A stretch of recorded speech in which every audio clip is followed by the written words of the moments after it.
Welcome to Senior Break. I'm Dawn Medici with Oxford Township Parks and Recreation. And I'm Marie May with Addison Township Senior Center. And today our special guest is Toni Murphy. And she is going to speak with us about, she's a life wellness coach. Yeah.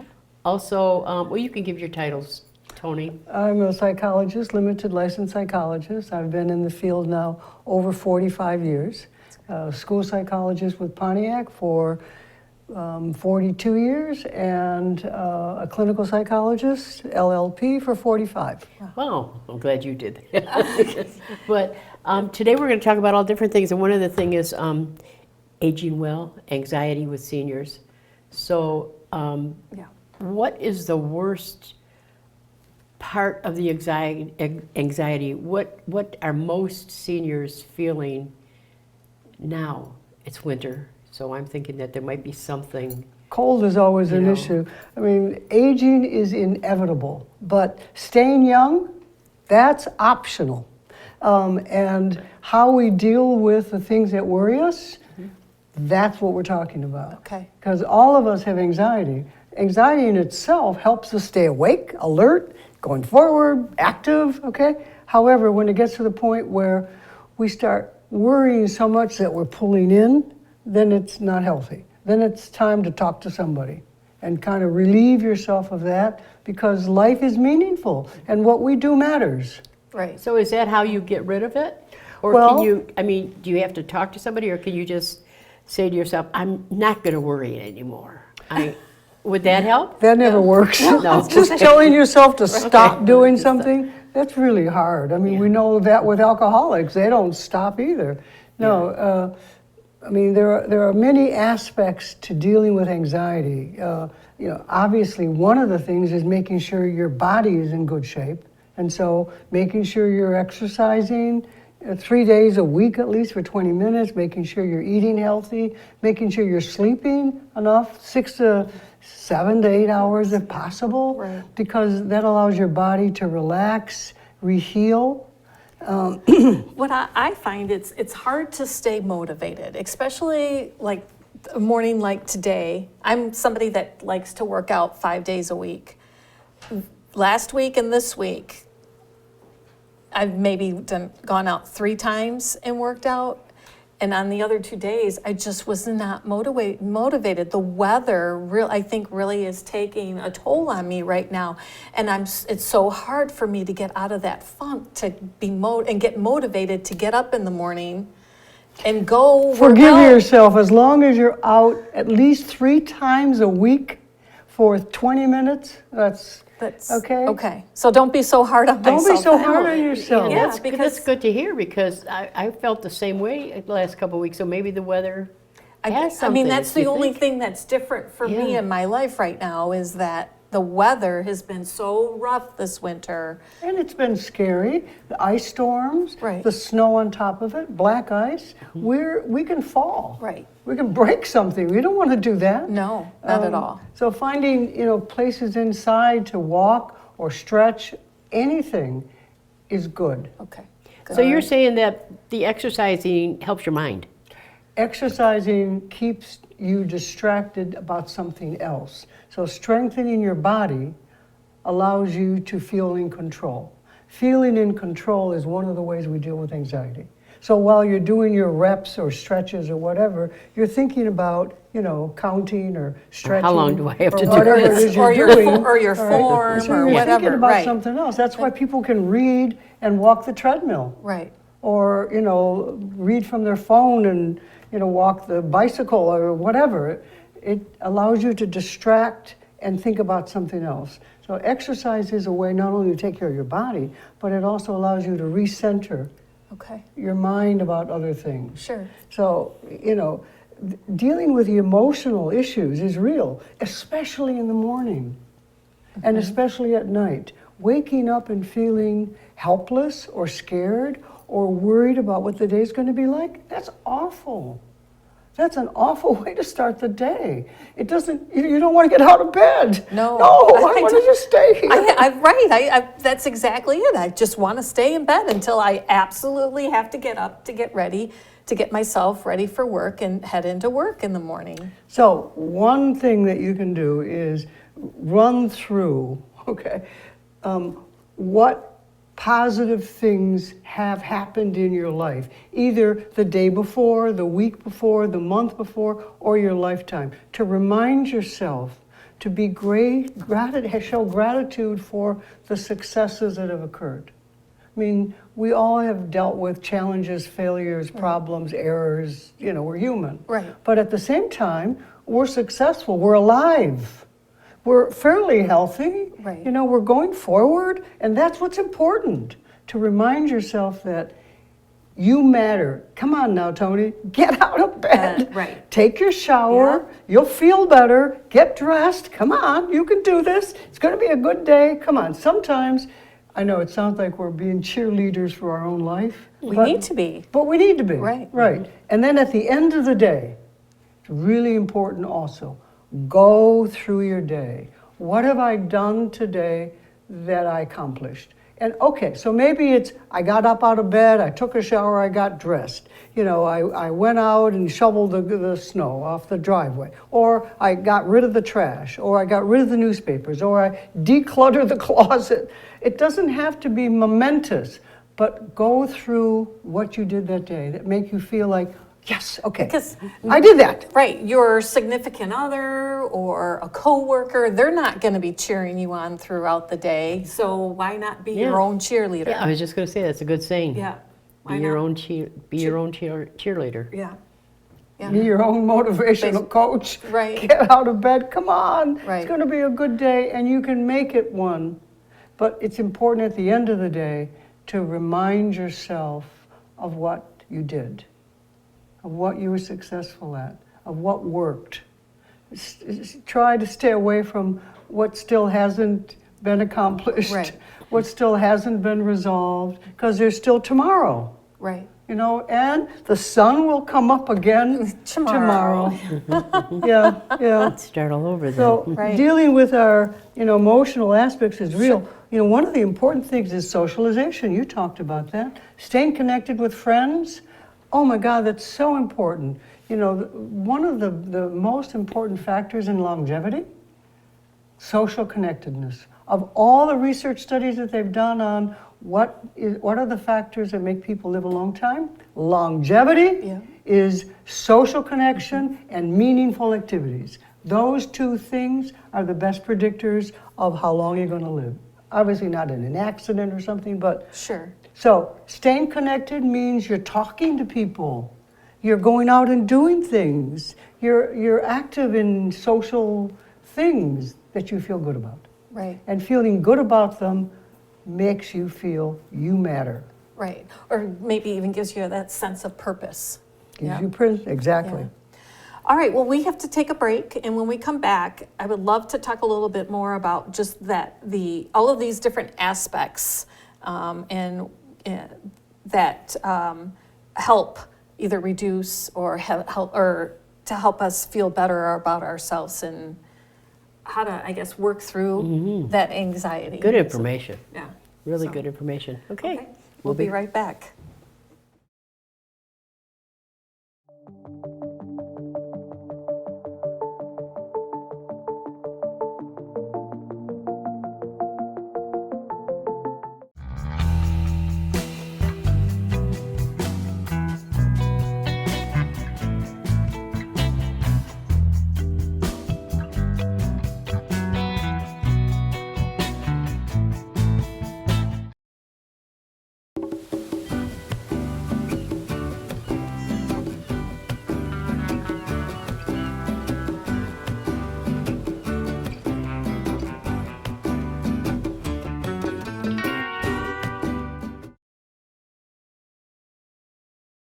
Welcome back to Senior Break. And before break, we were talking a little bit about the different aspects of Anxiety.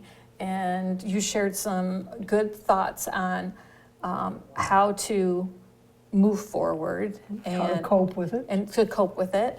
Let's talk a little bit about grieving, because as we age, you can lose your significant other, or Friends. a Or friends, parents. and then all of a sudden you just feel like you're alone, which kind of goes hand in hand with what you had said about the socialization. Somebody that was there that you talked with all the time is now not there.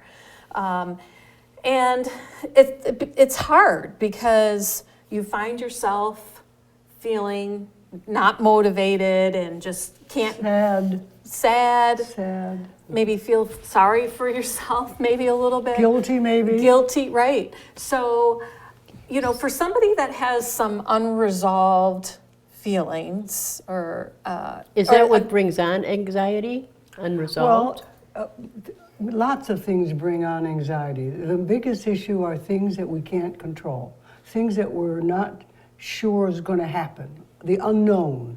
And so, if there's something that I think isn't completed, isn't done right, or hasn't been finished, that will cause me to keep thinking about it, and keeping thinking about something can cause you to feel anxious. And if you don't come to a resolution on it, then it just continues sort of like slow bubble in the back of your mind all the time. Right. So it's not that anxiety is all that, but it's one form. Yeah. So during, COVID, I think really Oh yeah. it created a lot of anxiety for a lot of different people and for many reasons. We were afraid to touch people. We were afraid to hug people. We were afraid to breathe or cough around people. Right. We were so afraid of getting the infection and dying ourselves because we had so many of our loved ones who in fact did get sick and did die. Right. Yeah. Right. Yeah. Now, for myself, I grieving, for my father passed away during COVID, not because of COVID, but passed away. And that was really difficult because he was in the hospital in a rehab facility and just kept getting moved around. And finally we just brought him home and he died peacefully in home. But we couldn't have a traditional funeral that we wanted to have, or that celebration of life. And still to this day, I truly have not grieved for the loss of my father. So, and I think that's something that I'm just holding on to. I needed to have that closure, I That guess. completion. Right, of his life. And I feel like COVID took that away. And so, yeah, I kind of feel I have the same... You want that time. Right, I want that time. It was time. taken away from me, The loss that we all experienced during COVID is immeasurable. It's one of those things that we can't ever get back. However, we can go forward. So in your father's case, one of the things you could consider might be, a memorial at some opportune time where you allow yourself to finish the saying goodbye, the honoring him as a person, the love and things that you remember doing together. So you can say, thanks, Dad. You were good. I appreciate, I love you. Right. Thank you. And that probably not only you, but the rest of the family. right? and friends. I can only Yes. imagine my mom and my sister, how they are feeling. So Grief about that, is one so. of those things that eats us inside if we don't understand what's causing it. And many of the people that I see at the OPC, the Senior Center, are dealing with the loss of a spouse, a loved one, and many of them have a very difficult time seeing how they go on without their beloved spouse. And one of the things we talk about is how their beloved spouse would want them to go on because they carry them forward, because they live in this other person in some respects. Their memories, their issues, the things they did, all of that goes forward with that person. So, but there's so much sadness sometimes that they don't let go of. And that just weighs Weighs you down. on them every single day. Yeah. So then how do you, if somebody comes into our centers and is experiencing what you just explained, that grief, and it's weighing them down, how can we provide them with some assistance or support? Yeah, support. Like, Many what of can the we, centers what have can we do? they pull together support groups which are useful, because talking about how you feel may not change that situation, but it changes how you are. So talking about things releases some tension in you, gives you space to feel, to think more clearly about the issue. And so support groups work very, very well because people bond together, socialization, Yes. friendship, letting go through talking. The thing is that many support groups don't realize that there are periods of change in support groups. There's like the early grieving, all right? Then there's the sort of continued grieving, and then there's the we need to get on with our life period. And oftentimes those folks have a hard time meshing because someone who's moving on in their life is in a very uncomfortable place with someone who's just had the death of a spouse or a loved one. So it's important to allow for these changes in the support group, but that works really well. Or encouraging them to see somebody for counseling. And the senior centers are such a great place to meet people with, like, I want to say problems, but like interests. Because Values. where else? One of Right. the seniors said to me, her daughter said, "Why do you keep going to the senior center?" And she said, "Because I like the people I'm meeting." And she said, "Where else will you go?" And when you think of it, they don't want to go to bars anymore. They just to meet people. Right. They want to go somewhere where they can get a good, wholesome friendship. Right. So with people our own age, Yes. with people our own style. Yes. Right. We're not millennials. Yeah. We're not 30 anymore, unfortunately. Yeah. Although we feel that way We do, sometimes. yeah. And that's good. Staying young, Right. Yeah. optional. You got to keep doing that. Right. And yet, though, we're not 30. I mean, I'm 78. Yeah. So, that's very different than being 30 or 40 or even 50. Right. Yeah. Yeah, you're right. I know as a programmer for seniors in our community, sometimes it's really hard to find that right program or event or speaker just to get people motivated to come out and get involved or just to come. So always looking for ideas and suggestions, but once people do come in and they connect with somebody, they come back. They come back. They come back, and it's just been wonderful to see. So And once they realize too that the exercising and the eating right, like we were talking about eating protein before, does so much to you. Right. Still, I mean, even if, no matter what age you're at, Sure. you still can help. Yeah. All right. I think it's break time. Yes. Okay, so we'll be right back.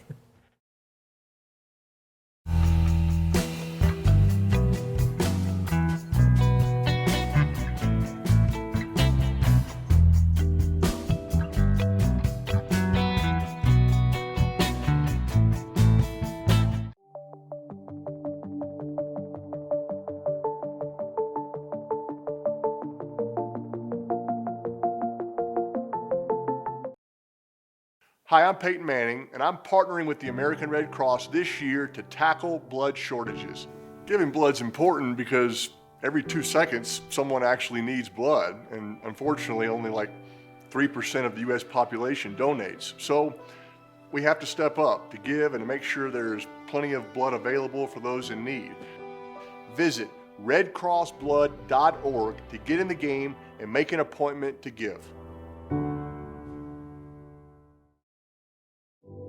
When a crisis hits, close to home and across the globe, nonprofits are on the front lines, ready to serve. Keep coming. The demand for charitable services has skyrocketed, and nonprofits are rising to meet the needs. Healing, nurturing, rescuing, honoring, protecting, caring, inspiring. The work of philanthropic organizations of all sizes, across all missions, has never been more important.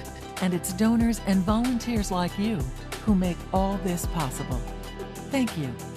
Together, we change the world. The Nonprofit Alliance.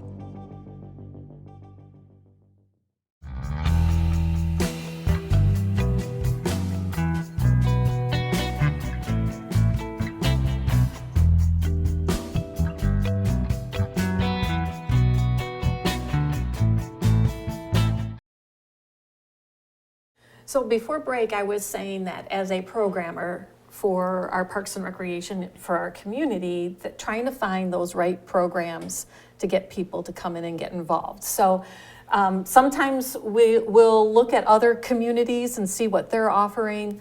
And I saw this idea about dining out club.